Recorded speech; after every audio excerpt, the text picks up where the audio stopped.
안녕하세요, 독일가시입니다. 오늘은 망한 정원 살리기 두 번째 영상입니다. 촬영일은 4월 6일 토요일이에요. 오늘은 화분에 키우는 야외 식물들의 변화 소식 간단하게 살펴보고 망한 정원에 남아있던 식물들도 관리를 해보도록 할 거예요. 몇몇 식물들은 화분으로 옮겨주었고 마음은 아프지만 몇몇 식물들이 퇴출이 되었어요. 정원을 정리하면서 그 식물들에 대한 내용도 들려드리도록 할게요. 정원에 식물을 심으실 때에는 예쁘다고 막 심지 마시고 몇 년 뒤 모습을 상상해보고 그에 어울리는 식물들을 유심히 고민하시고 성장 속도 또한 체크를 해보는 것이 중요해요. 갈 길이 멀고도 먼 정원 가꾸기 바로 이어가 보도록 하겠습니다. 망한 정원 살리기 1탄의 주인공, 정원에서 캐내어 화분에 심어놓은 장미들이 벌써 3가지를 뻗기 시작했어요. 지금 3일밖에 되지 않았는데 날이 너무 좋다 보니 바로바로 성장을 하는 것 같아요.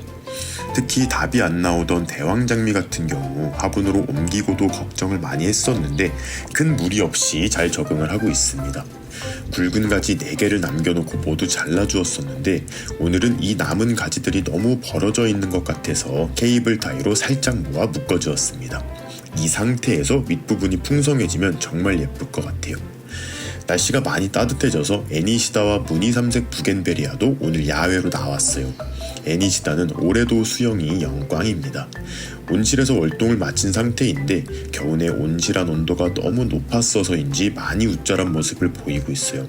아마 슬슬 꽃을 피워줄 것 같은데 꽃 피고 나면 올해도 열심히 수영 관리를 해보도록 하겠습니다. 무늬 삼색 부겐베리아도 겨우내 앙상한 모습으로 지내다가 봄이 오고 나니 새잎들을 보여주기 시작해요. 지금으로부터 한 달 정도가 지나면 여기저기 예쁜 꽃을 보여줄 것 같은데 올해는 작년보다 풍성한 모습을 보여줄 것 같아요. 월동을 할 때는 물이 너무 부족한 건 아닌가 싶을 정도로 아껴서 주었습니다. 그렇게 해야 꽃을 풍성하게 피워줘요. 촬영일 기준 수도권도 벚꽃이 만개를 했는데 화분에 키우는 왕벚나무도 드디어 꽃을 피웠습니다. 아직은 어려서 가지마다 풍성한 꽃을 피워낸 것은 아니지만 몇 송이라도 꽃을 피워주다니 너무 대견했어요. 내년엔 더 예쁜 모습을 보여줄 수 있기를 기대해봅니다. 왕벚나무 화분 위에 몇 포트 심어두었던 흰색 꽃잔디도 만개했어요. 생각보다 흙 표면으로 빼곡하게 잘 번져서 너무 예쁩니다. 몇 년 후 이 왕벚나무가 꽃을 풍성하게 피울 때 이 흰색 꽃잔디도 함께 핀다면 정말 아름다운 모습일 것 같아요. 장미조팝도 하나둘 꽃을 터뜨리기 시작했습니다. 아마 다음 주 중순 정도 되면 안개꽃 같은 귀여운 꽃이 온 가지를 뒤덮을 것 같아요. 꽃이 다 지고 나면 살짝 수영 정리를 해주고 내년을 위한 준비에 들어가야 합니다. 외목대에 도전 중인 헤라클레스 목수국도 오늘 가지치기를 해줄 거예요. 며칠 전 영상에서 새순이 트는 위치를 보고 가지를 자를 거라고 말씀드렸잖아요. 결국 가장 꼭대기의 눈은 말라버렸어요. 그 바로 아래 건강하게 올라오는 순 3개를 살리기로 결정하고 그 윗부분은 잘라주었습니다. 이제 여기에서 건강한 가지 3개가 쭉 올라올 거예요. 이 가지들을 중심으로 토피어리 수영을 만들어갈 계획입니다. 장미들이 떠난 정원도 마저 정리를 해주었어요. 정원이 생각보다 양옆으로 길고 커서 오늘은 오른쪽 정원을 위주로 김내기를 했습니다.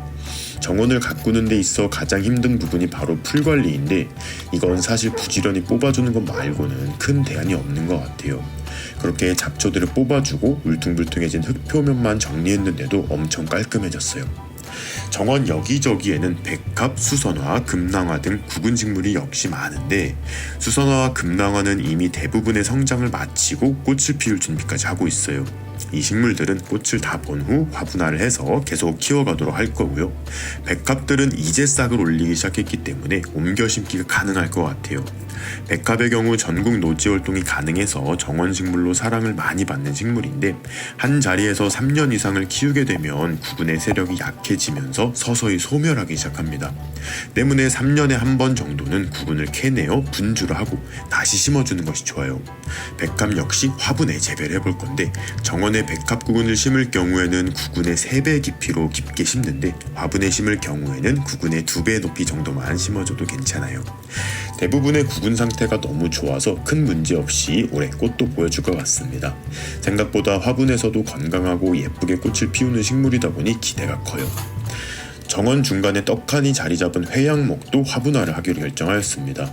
워낙 주변에서 흔히 볼 수 있는 식물이라서 퇴출을 할까 고민을 많이 했지만 가지치기를 잘해서 예쁘게 만들어 보고자 함께 하기로 했어요. 회양목은 성장이 굉장히 느린 식물이기 때문에 단독으로 동그란 수영으로 키우기가 힘들어요. 단정한 모습으로 키우기 위해선 우리가 미장원에 가서 머리를 자르듯 자주 가지치기를 해주어야 합니다. 성장이 느리다 보니 빠르게 토피어리 수영을 만들기 위해선 여러 개체를 합식을 해야 해요. 이 회양목은 이미 합식이 되어 있긴 하지만 중간중간 고사한 개체들이 있어서 살아있는 것들만 따로 모아주었습니다. 그런데 조금은 앙상해 보여요. 정원 구석에 자연적으로 씨앗이 떨어져 발아한 어린 회양목들이 몇 있는데 그중 몇 줄을 캐서 합식을 해보았습니다. 어린 회양목들은 나중에 따로 모아서 또 관리를 해줄 거예요. 삐죽삐죽 튀어나온 가지들만 정리해 주었는데도 굉장히 단정해졌습니다. 시간이 날 때마다 가지치기를 해주면서 동글동글한 멋진 회양목으로 변신시켜 볼게요. 옆에 있던 회양목은 생각보다 수영이 잘 잡혀 있어서 가지치기만 종종 해주면 더 예뻐질 것 같습니다. 병꽃나무도 화분으로 옮겨주었어요. 작년 배우 황석정님께서 선물해주신 개체인데 노지활동을 잘 하다보니 정원에 식재를 했었거든요. 그런데 다른 큰 식물들과 풀들에 가려져 본연의 멋을 뽐내지 못했어요. 올해에는 다시 화분으로 옮겨서 멋지고 풍성한 꽃을 피워보도록 하겠습니다. 정원 구석에 갈대도 하나 심어두었었는데 아쉽게도 퇴출이 결정되었어요. 가을에 잠깐 예쁜 모습을 보여주긴 하지만 봄부터 가을까지의 모습이 이 정원과는 어울리지 않는 것 같아요. 많은 고민 끝에 캐내기로 결정을 하였습니다. 갈대는 다양한 꽃나무들과 함께 심는 것보다는 같은 갈대류의 식물들끼리 조성을 해두어야 멋이 있는 것 같아요.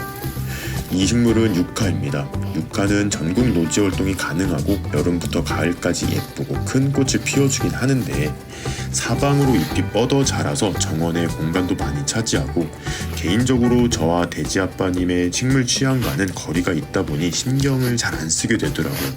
관리가 안 되다 보니 지저분한 모습으로 자꾸 변하여서 역시 퇴출이 결정되었습니다. 노간주나무 역시 캐내기로 했어요. 돼지아빠님이 6년 전 산에서 작은 개체를 캐오셔서 심어둔 건데 생각보다 예쁘지 않고 덩치가 무서울 정도로 커지기 시작했습니다. 정원 중간에 큰 자리를 차지하고 있어서 역시 퇴출하기로 결정했어요. 이 명자나무는 보류 결정이 났어요. 지금은 수영 정리가 잘 되지 않아 산발한 모습을 하고 있지만 예쁜 꽃을 피워주고 있거든요. 그래서 일단 퇴출은 면했는데 정원에 그대로 두고 키울지 화분으로 옮겨 키울지 고민 중이에요. 꽃이 모두 질 때까지는 아직 시간적 여유가 있어서 그때까지 고민해보고 결정을 해보도록 하겠습니다. 지금부터는 정원에 그대로 남게 된 식물들이에요. 플라밍고 셀릭스입니다. 생각보다 엄청 강건하고 노지활동도 잘하며 봄에 새잎이 붉게 물들어 예쁜 나무예요. 엄지손가락 굵기의 어린 묘목을 3년 정도 키우면 보통 이 정도 굵기로 자라납니다.